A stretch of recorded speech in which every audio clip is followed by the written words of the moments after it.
In today's edition of the Michael J. Fox filmography, we're finally getting to a movie that is a sequel to my favourite movie, which was released in 1989, and that is Back to the Future 2.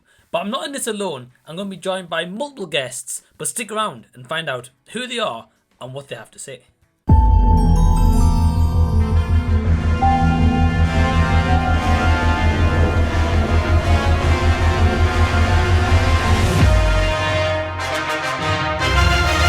Hey everyone, what's going on? Welcome back to the channel, or welcome to the channel for that matter if you are brand new here, and if you're not subscribed as of yet, all I ask is to press that red subscribe button down below so I can see you again next time. And I also want to thank you for taking your own time out to check out this review. So yes, today I am joined by multiple guests to talk about Back to the Future 2, which is once again is made by Bob Gale and Robert Zemeckis. So without further ado, let me introduce you to my guests. Hello everyone, my name is Blake Patterson and welcome to Afro Reviews.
So yeah, I want to take a moment to thank each and every one of my guests that's going to be joining me for this collaboration. And you're going to see all their portions individually, but I am going to be making it as something you may have never seen before and into a massive discussion. So stick around for that, and you don't want to be skipping any of the part. But again, I just want to thank everyone for taking part today. All the guests who appear on my channel, all their links will be in the description box down below, especially as the order of the appearances of the intro titles, so you know exactly who it is if you want to subscribe to any and all of them. But please do go subscribe to all of them. But yeah, thank you so much for joining me, because I could honestly sit here for 20 plus minutes and talk about Back to the Future Part 2, or a lot of people call it Back to the Future 2, so I'm sorry if I get any of the titles wrong as I'm talking about this movie. But yeah, this for me was an interesting experience, because I'd seen it first time round multiple years ago when I was around 15 to 16 years old, and I've revisited several times since, but the first movie is always a favourite for me, but we'll get into that later. But for now, all you need to know is that Back to the Future Part 2 came out Thanksgiving of 1989. I never forget that. Me and my high school sweetheart went to go see it opening night. We had been dating a few years from high school, now we were in college, and yo, that was a big opening night, man. I am gonna put it under the category of worthy sequels, and by this I mean sequels that are either better or as good as the first installment. I am gonna give you some other sequels that I think belong in the same category: Terminator 2, Aliens, Blade 2, Captain America the Winter Soldier, The Dark Knight, Spider-Man 2. I mainly love the first act where we're in 2015 and we see this movie's depiction of the future. It's really interesting seeing the movie now that we're past 2015, seeing all the things that this movie predicted right and what they didn't predict right. But they go back to the first movie, but it isn't reliant on remembering the first movie. The reason why they go back to the first movie is a literal save the future situation. I love Pepsi because of Back to the Future 2. Every time, and in the United States, we have this thing called, these dollar Pepsi bottles that are like a liter. And it just reminds me of when he walks into the diner in Back to the Future 2, and there's a Pepsi bottle there, and he goes to the diner, and Michael Jackson and I think Ronald Reagan are waiting on him, and he orders like a Pepsi. Like, guys, all I want is a Pepsi. and it comes through. I always, every time I see those at like the store, I always think of that moment in Back to the Future too. I'm like, all I want is a Pepsi.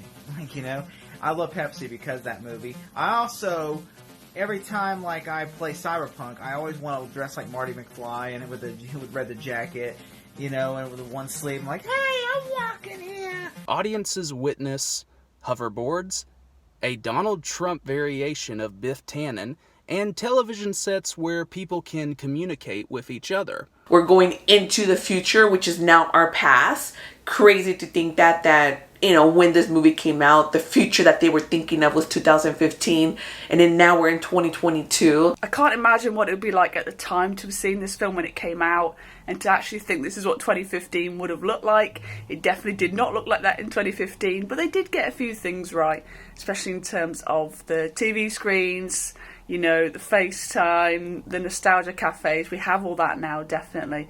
But some of it was a little bit extreme. Really work that way? Like, could you really, like, go to the future, go back to the future, back to the past? I'm all over the place. I just know that if I had a time traveling DeLorean shit, I would literally, like, go back to 1990. It is fun to watch Zemeckis and screenwriter Bob Gale create futuristic ideas for this installment. They travel in time quite a bit. For instance, they go to the future, which is 2015, then they go back to the present slash past, which is 1985, and then they go back to the past again in 1955. I thought that the time travel aspect was a little bit more cool in the second one than in the first. Back to the Future Part 2, The Multiverse of Madness. They definitely have a lot more stepping on butterfly moments here. They even go into a sort of multiverse of sorts because Biff biffed it up. I love the idea of going back in time and placing sports bets that you know are going to come through. That's kind of why I chose to wear a football shirt today. Just a little clue, just in case you ever find yourself time traveling back to 1984. Maybe put some money on these guys. I also like some of the ideas in this movie of what the future, of what 2015 is gonna be like. I cannot wait for 2015 because I can already see myself getting me a flying car, a hoverboard, and also wearing two ties at the same time, baby. So I remember watching the second one and thoroughly enjoying the sort of futuristic setting. I think Robert Zemeckis gets that to a T. I think the whole design of costumes, buildings, the sort of the nostalgia of like the 80s cafe, I think he gets it spot on. So one of my favourite aspects definitely has to be that world building that Robert Zemeckis creates. And Robert Zemeckis shows us once again why going back to the future is the right thing to do. Yeah, certainly agree. I think one of the best aspects about this movie is the futuristic element and how they travelled to the year 2015, because we've already seen 1955 and we've already seen 1985. However, this movie takes it in a whole new direction and explores a future, what they can only guess may happen in the future. And I do know that from looking at experiences, and if you take everything that they predict in this movie, a lot of the stuff that they predicted came true. Like, for example, like Zoom calls and Skype calls and stuff like that, like multiple way calls, like a couple of televisions on at the same time. That has all happened in the future. So it's kind of crazy to see what they did predict. And some of the stuff was right and some of it was far wrong. I mean, we all kind of wish we had hoverboards, right? This movie can't predict everything that's going to happen. And I haven't really seen many movies since that's kind of had like an adventure trope as this, but predicted what's going to happen in the future, what is going to happen to that extent. For example, you'll definitely see some that have like buildings underwater or like this big tidal wave kind of thing. But no movies, in a sense, kind of like really thinking, okay, well, this technology is going to come out at this time. Or let's say the year 2040, what technology are we going to have then? What contraptions are we going to have? Are we going to have like hoverboards or flying cars and stuff like that? We've never had anything really since then.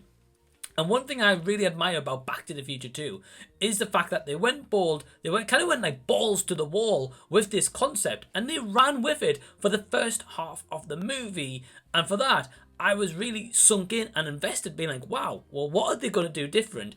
And there's so many memorable things here, like the hoverboard chase scene, the hoverboard in general, Marty's kind of jacket that inflates and kind of adjusts to his size, of course, the self-lacing Nike shoes. There's so much stuff, and the sports almanac is a big one as well. But there's just so much stuff to kind of really commend. So my personal experience with Back to the Future 2 is I love this movie, but it is my least favourite in the trilogy. So what I would like to know from my guests right now is, what is your thoughts on Back to the Future 2? And is it your favourite movie, or do you prefer one of the other installments instead? It's rare when we see a sequel actually try its best to surpass the original.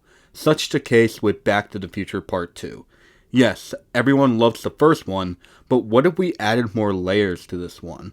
What if we added more stakes? What if we just, dare I say, continue the story? All those reasons are why I think, hot take, Back to the Future 2 is my favorite of the trilogy. I really enjoyed this film. It's actually my least favourite Back to the Future film of the trilogy, but I still really enjoy it. I still think it's an amazing film. The reason why it's my least favourite is because I do feel like it does get confusing in the middle part of the film, but other than that, I think it's still an absolutely incredible film. What do I love about Back to the Future 2? Well, what don't I love? Now that I'm older, I can look at it and appreciate how they approached the formula. Because what they essentially did was remake the first one, at least part of the movie. And it's probably the most original approach that I've ever seen to something that's technically unoriginal. Technically, they're doing everything the first one did, but they reinvented it. And in a humorous, tongue-in-cheek kind of way, they knew what they were doing, they embraced themselves, and they essentially made Back to the Future 2 just as good as the first one, if not better in certain departments. I love this movie. I mean, it's just so hard to just make such an iconic, memorable, classic movie to start off with, but then you did it again. You followed up with possibly even a better movie, because I'm gonna say that I think I like part 2 better than I do part 1, but also it just depends on kind of like what day you catch me on. A lot of times when I think about Back to the Future, some of my most fond memories actually go back to the Future 2. This, without a doubt, is one of, again, the best movies ever made in cinema. One of those iconic films that you just kind of grew up with and always kind of had in the cultural zeitgeist. This is a film that I remember watching on countless occasions as a kid, and even though I find the third one to be the lesser known and lesser memorable experience overall when it comes to this trilogy, I find that this one specifically has some of the most iconic moments in the entire series, with some of the best moments between the characters, some of the most memorable moments. Is it better than the first one? That's debatable depending on the day. Honestly, I do love this film almost as much as I love the first one, sometimes more, sometimes a little bit less, but this is a film that without a doubt is just entertaining from beginning to end. So I enjoy coming back to this film, probably not as much as the first film. That is always going to be the best for me, but all in all, I do enjoy the second film quite a bit. Now, Back to the Future 2 is my least favorite in the trilogy, honestly. I really love this movie's version of 2015, a movie made in 1989. I especially love that they made the DeLorean fly in this movie. It just added a little bit of higher stakes in the overall adventure, and I like the added budget and visual effects used to provide for that. And honestly, man, where's my flying car? I'd love to have flying cars sometime now or in the future. This is an enjoyable movie. I do really like the conclusion of this movie as well, and where that sets up into the third movie. It has a really great cliffhanger. There is some intense stakes in this movie. Marty and Doc are great characters, and it's still a fun addition to a great trilogy. And it's one of those great sequels that, you know, it does so much. You know, one thing I really love about the movie, besides the futuristic aspect, is that it comes full circle at the end. You know, even though it kind of has a cliffhanger ending, it kind of goes full circle. It goes a beginning, a middle, and an end. And like, I like how it goes from the future, even though it was marketed heavily on the future, it goes from the future to the past to the back, all the way back to the beginning, to where it's like you go from the future to like an alternate future of the present to like the past again, and then of course, you know, it feels like the best sequel because it wraps itself up in a conundrum, and it also leaves it open for another chapter. Perfect sequel. Christopher Lloyd's back, Michael J. Fox, Lea Thompson, Elisabeth Shue replacing Claudia Wells. I didn't know that happened. Be honest, I only seen the first one once in theaters back then, so I had no idea there was another girl playing the main squeeze for Michael J. Fox. But I love the futuristic stuff, the jacket that self-dried, gliding over the water with the skateboards, the DeLorean can fly now. Man, that was dope. This movie was fun, funny, adventurous. Again, the perfect sequel. Back to the Future Part 2. A magical time in the winter of 1989. Back to the Future just showed me that, yeah, time travel, it's awesome, it's cool, the concept of it, and this franchise, what it's done for movies in general is just incredible. Like, if it wasn't for Back to the Future, we would not have Avengers Endgame, one of the greatest superhero movies of all time. So thank you, Back to the Future. I think the sequel shines just as brightly as the original does, but I also enjoy the new avenues that it takes. It's a perfect family adventure where you can revisit it endless amounts of times, point out your favourite scenes with your friends and talk through it, or still just take it in for what it is. They keep what works from the original and then they build upon it. The rapport and chemistry between Doc Brown and Marty is still ever present as always. The writing and the humour is also top drawer. But I will say that part 2 certainly feels like the darkest of the three. There is quite some dark material in this movie, but I also applaud the movie for going there and, you know, not playing it safe. And I will say, I tried to put the first one out of my mind and just try to enjoy it for what it is. And this is a fun adventure film, okay, that at first is a really great time. But then I say by the second act, to me, the film kind of goes off the rails. It just kind of goes bonkers and all over the place. So it starts as a simple plot of, okay, we have to go to the future to save Marty's kids. And that's what I thought it was going to be. They was going to stay in the future for a long time. But then, no, they go back to 1955, then back into the future again, then 55 again. Now they go to the West at the very end. Well, that's the trailer, kind of. So after a while, it's like Robert Zemeckis just said, fuck it, and just went all over the place with it.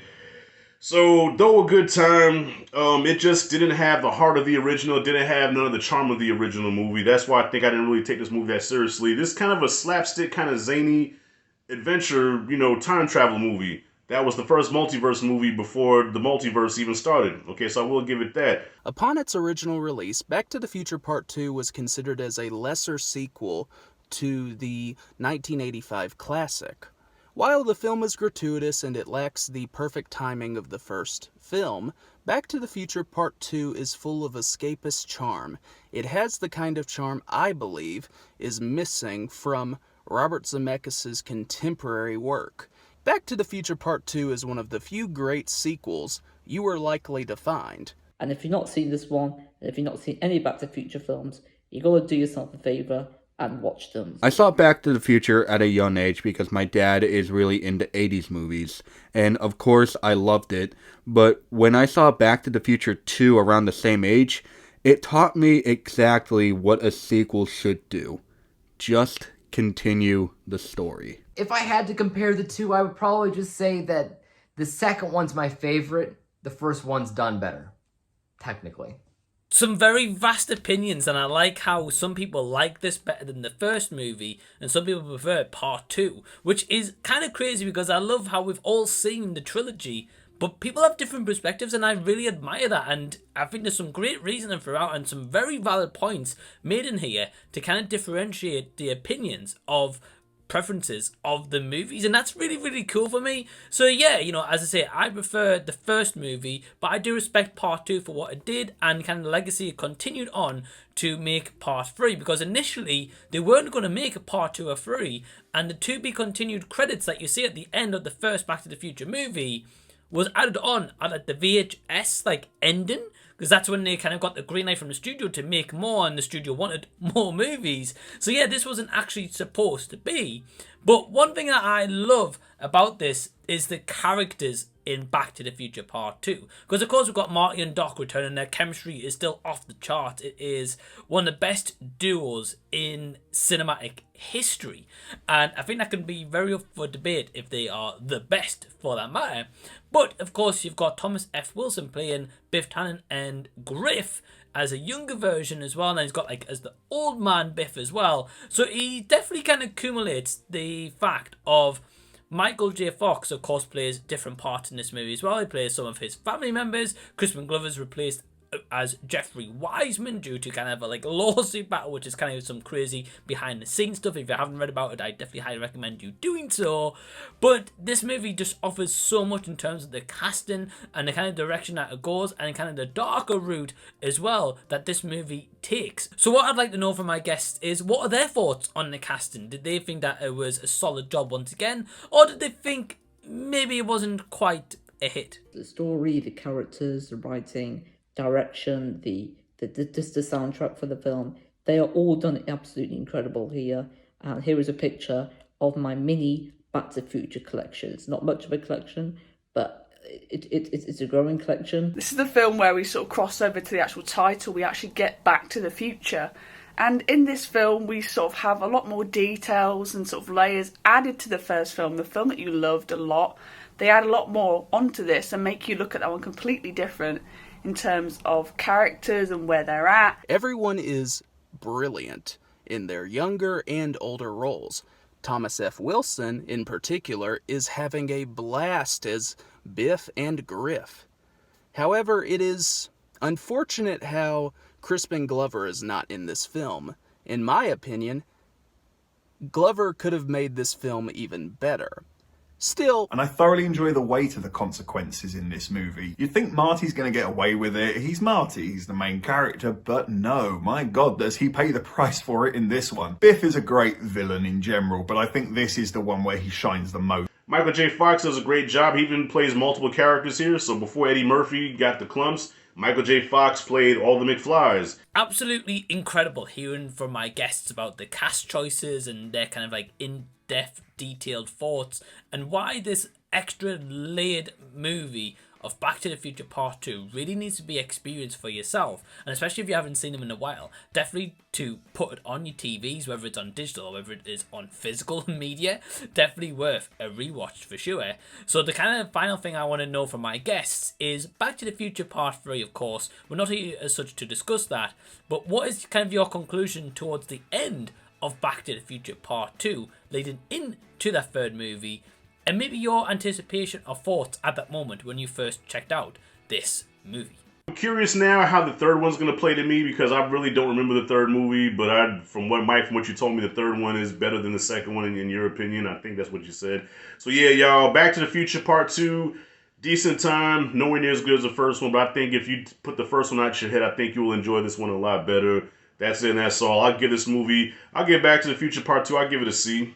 Fair grade, not terrible, not great, but watchable enough to where I did have some enjoyment in it. But my favourite part of the movie, and I don't want to spoil it too much, because obviously there will be some people out there who have not seen it, but that cliffhanger ending, my god, if that doesn't make me want to put Part 3 in and start it straight away, I don't know what else will. I can only imagine what that must have been like for people in the cinema at the time to be given that ending and then just have to walk away and wait to see what the next one does. So in short, Back to the Future 2, in my opinion, is a superb sequel to a fantastic original. If you have not yet seen Back to the Future Part 2, if you have not seen any of the Back to the Future movies at all, this is me suggesting that you cozy up on the couch and stick the trilogy on. You won't regret it. I've got to give a big honourable thank you to every single one of my guests at this time who's taken part in this collaboration. Please find all their links down below and go check out all their channels. They've got their own unique content respectively on their channels, whether they all kind of cover movies, gaming, food videos, poetry, whatever the case should be. All of them have their own identities and all of them are very unique and such awesome people, and I just want to again take this time out to thank each and every single one of my guests for joining me in this collaboration. Back to the Future Part 2 for me is an awesome movie. By all means, I personally don't think it's as better or as good as the first one, but there's certainly elements in here that are really memorable, and so memorable to the point where even now a lot of people like myself want hoverboards and flying cars. That would be absolutely incredible. But this is a very enjoyable movie, and it certainly leaves into a big cliffhanger ending going into Part 3 and wondering, okay, well, now we've got a new time zone where we're going to go into. How is that going to truly wrap up this trilogy. And is there going to be a Back to the Future 4? Let's hope not. But anyway, thank you for tuning into this video. Please give it a big thumbs up and also subscribe to the channel if you already haven't. And I hope you've enjoyed this video of why YouTubers love Back to the Future Part 2. Again, all the links to my guests are down below in the description box. Go give them some love. Go subscribe to every one of their channels and let them know that Mike from Did You See That sent you. But until the next time that I see you, I'll be seeing you later.